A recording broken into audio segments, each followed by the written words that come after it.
It's time to start asking for the results of the more than 20 international trips, the 150,000 kilometers, enough to circle the globe 4 times. It would be great if he were actually getting something done.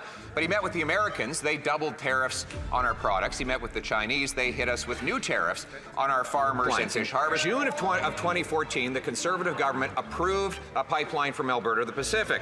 November 29, 2016, this Liberal government canceled that pipeline, ordering the Energy Board to dismiss it.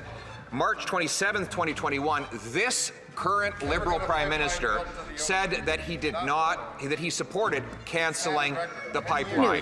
The Canadians are paying the price for this Prime Minister through record high grocery and housing cost inflation, but he wants them to pay even more. He's doubled Justin Trudeau's deficit, the biggest deficit in Canadian history outside of COVID, $16 billion bigger than he promised, shattering his other promise to reduce the debt to GDP ratio.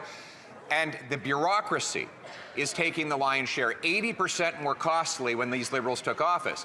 The Liberal House Leader said just yesterday there will only be minimal reductions in the bureaucracy. Why must starving Canadians pay to feed this bureaucracy rather than feeding their families? Mr. Speaker, you know what helps families is good-paying jobs, and that's why we have had such a tremendous response to this budget, including from the building trades unions, Mr. Speaker, who said that they're grateful to all parliamentarians who supported the federal budget and acted in the best interests of Canadians. So I guess that doesn't include the Conservatives who voted against those very Canadians they say they stand up for. The Prime Minister is beginning yet another costly photo op tour. It's time to start asking for the results of the more than 20 international trips, the 150,000 kilometers, enough to circle the globe 4 times. It would be great if he were actually getting something done. But he met with the Americans. They doubled tariffs on our products. He met with the Chinese. They hit us with new tariffs on our farmers and fish harvesters. He met with the Indians. They've hit us with new tariffs on Canadian peas. The British are still blocking our beef. Can the Prime Minister give us even one example of a tariff that his international meetings have succeeded in reducing? The opposition has been in this House for more than 20 years with not much to show. Here's what we've accomplished in the last few months in trade. We've signed new trade deals with Ecuador, with Indonesia. We advanced trade discussions with ASEAN, Philippines, Thailand, wrapping up... Again, it was a bit too noisy.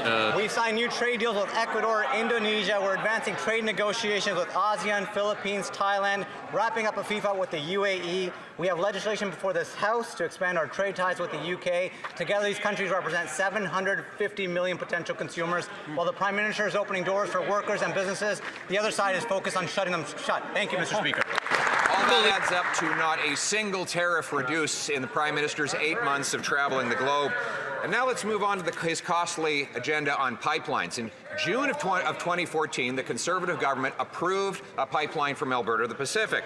November 29, 2016, this Liberal government canceled that pipeline, ordering the Energy Board to dismiss it.